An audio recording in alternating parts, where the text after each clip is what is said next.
Hi viewers, welcome to our channel. ప్రస్తుతం మనతో పాటు దాము బాలాజీ గారు సీనియర్ జర్నలిస్ట్ ఉన్నారు. వారితో ఒకసారి మాట్లాడదాం. సార్ నమస్కారం. సార్, హైదరాబాద్లో కూడా టెర్రరిస్టులు ఉన్నారని చెప్పేసి ఒక వార్త వైరల్ అవుతుంది సార్. వీళ్ళకు మసూద్ అజర్ అనే ఒక టెర్రరిస్టులతో కూడా లింకులు ఉన్నట్టు కూడా చెప్తున్నారు. అంటే దీనికి సంబంధించి ఒక వీడియో కూడా వైరల్ అవుతుంది. అంటే ఆ వీడియోలో ఒక వ్యక్తి తన భార్య మసూద్ అజర్తో సంబంధం పెట్టుకుంది అని చెప్పేసి చెప్తున్నాడు. సో అసలు ఏంటి ఆ వీడియోలో ఏముంది? మరి నిజంగా హైదరాబాద్లో టెర్రరిస్టులు ఉన్నారా? వాళ్ళకి మసూద్ అజర్తో లింకులు ఉన్నాయా? దీన్ని ఏ విధంగా చూస్తారు? మామూలుగా గత కొంతకాలం నుంచి హైదరాబాద్ కూడా టెన్స్లో ఉంది. హైదరాబాద్లో స్లీపర్ సెల్స్ ఉన్నాయి.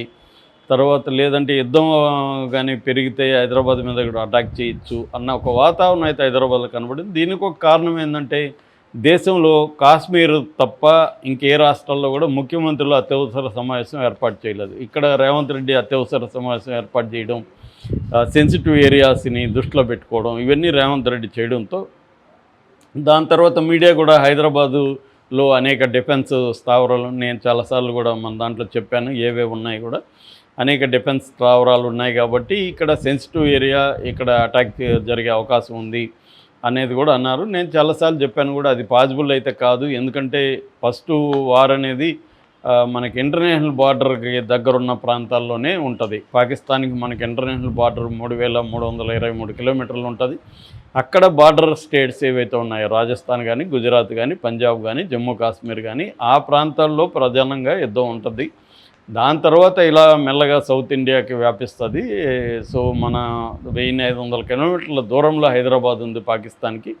కాబట్టి హైదరాబాదు డేంజర్ అయితే కాదు అనేది నేను కూడా చాలాసార్లు చెప్పాను. కానీ రకరకాల వార్తలు అయితే వస్తున్నాయి. కొత్తగా ఒక వీడియో వైరల్ అవుతుంది. దాదాపు నేను చూసిన టైంకి 20 లక్షల మంది ఆ వీడియోని చూశారు. ఎక్స్లో అది ఒక షోనీ కపూర్ అనే ఒక అతని ఐడి నుంచి ఉందన్నమాట. ఆ ఐడిలో పెట్టారు ఆ వీడియోని. ఆ వీడియోలో ఏముందంటే, ఓల్డ్ సిటీలో ఒక హస్బెండ్ ముఖం కనబడట్లేదు, హస్బెండ్ అని చెప్తున్నాడు అతను. భార్య ఏదో పని చేసుకుంటుంది మంచం మీద కూర్చొని. అది ఒక స్మాల్ పేదల ఇల్లు లాగే ఉంది. ఆ ఇంట్లో ఇతను వీడియో తీస్తున్నాడు, ఆమెని తీస్తూ మాట్లాడుతున్నాడు. అదేంటంటే, ఈమె టెర్రరిస్టు. ఈమె కొంతకాలం గత 2016 నుంచి కూడా 16 నుంచి కూడా ఈమె అక్కడ పాకిస్తానీ టెర్రరిస్టు మసూద్ అజర్ బయోగ్రఫీ కూడా నేను చెప్పాను. మసూద్ అజర్ అంటే మనకి జైష్-ఇ-మొహమ్మద్ అనే ఒక సంస్థని 2000 సంవత్సరంలో పాకిస్తాన్లో నెలకొల్పాడు. ఆ తర్వాత 2001లో పార్లమెంట్ అటాక్లు కానీ, 2019లో పుల్వామా అటాక్స్ కానీ, ఇలాంటి అనేక వాటికి ఆయన బాధ్యుడు. ఆయన మన దేశం జైల్లో 1994లో అరెస్ట్ అయ్యి 99లో మనం కాఠ్మండు నుంచి ఢిల్లీకి వస్తున్న విమానాన్ని హైజాక్ చేయించి కాందహార్కి తీసుకెళ్ళి ఆయన విడిపించుకున్నారు. సో ఆ తర్వాత ఆయన వెళ్ళిన తర్వాత ఈ జైష్-ఇ-మొహమ్మద్ అనే ఒక సంస్థ పెట్టాడు.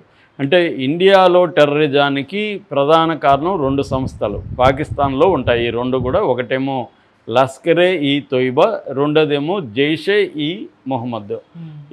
ఈ జైష్-ఇ-మొహమ్మద్ సంస్థ ఫౌండరే ఈ మసూద్ అజర్.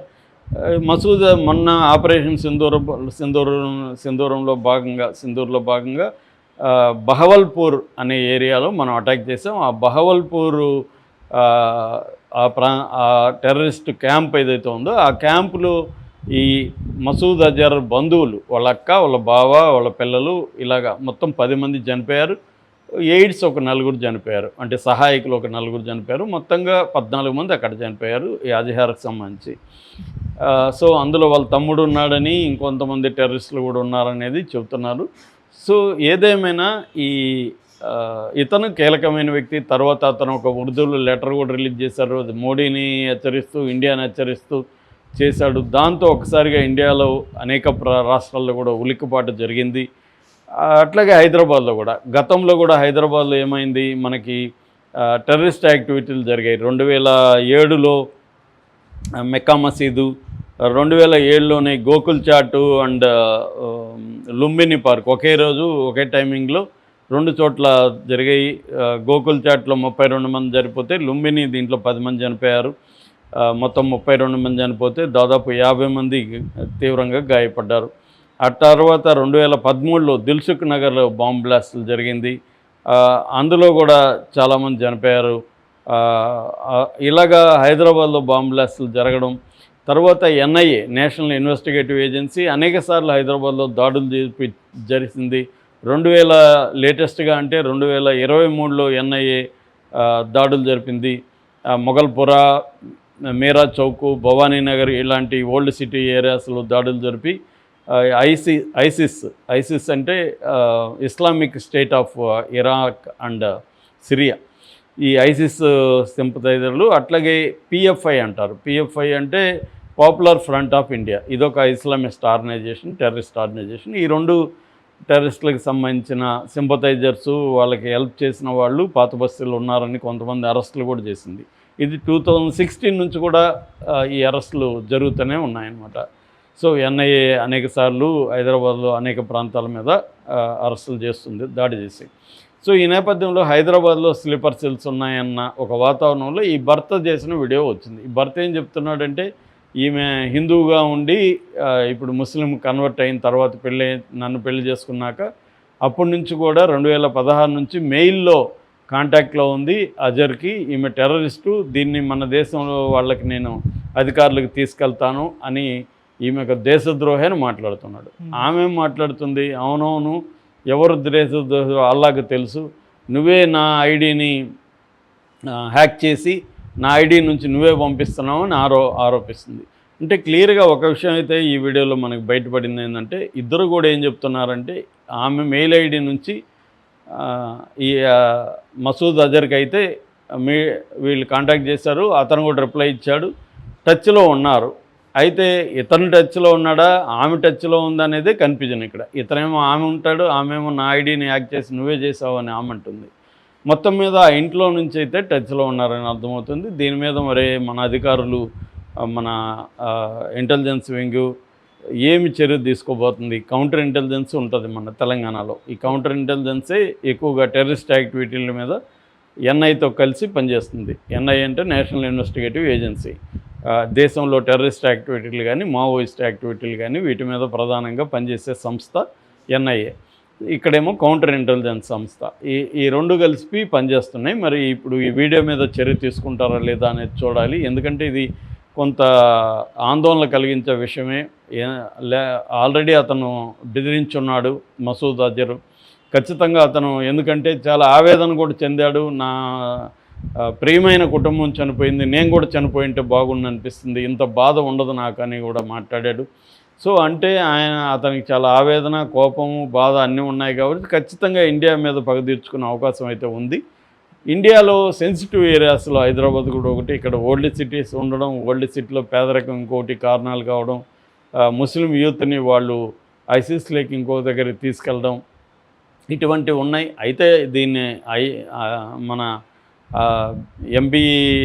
ఎంబీటీ కానీ ఎంఐఎం పార్టీలు రెండు కూడా ఖండించాయి. ఇక్కడ ఎవరు టెర్రరిస్టులు లేరు, మీరు అనవసరంగా మా ముస్లిం యూత్ని టార్గెట్ చేసి ఇది చేస్తున్నారు అనేది అంటున్నారు. కానీ గతంలో కూడా హైదరాబాద్ లింకులు అయితే ఉన్నాయి. ఎందుకంటే ఇక్కడ పేలుళ్ళు ఇవన్నీ జరిగాయంటే లోకల్గా సపోర్ట్ లేకుండా ఎట్లా పెట్టారు, బయట నుంచి వచ్చాయన్న డౌట్లు అయితే చాలామందికి ఉన్నాయి. సపోర్ట్ లోకల్గా కూడా ఉందని కొన్ని అరెస్టులు కూడా 2016 జూన్లో కూడా 11 మందిని అరెస్ట్ చేశారు. తర్వాత 2019 ఏప్రిల్లో అరెస్టులు జరిగాయి.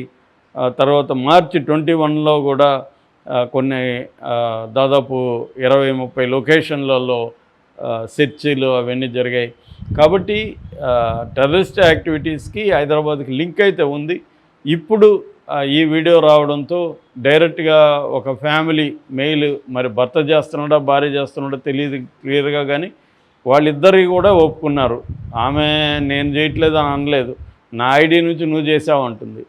సో అంటే జరిగినట్టే కదా. ఆమె ఐడి నుంచి అయితే మసూద్ అజర్, మౌలానా అజర్ మసూద్ అని చెప్తున్నారు వాళ్ళు. సో ఈ మౌలానా మసూద్ అజర్ని కాంటాక్ట్ చేయడం మాత్రం జరిగి ఉంటే మాత్రం డేంజరస్.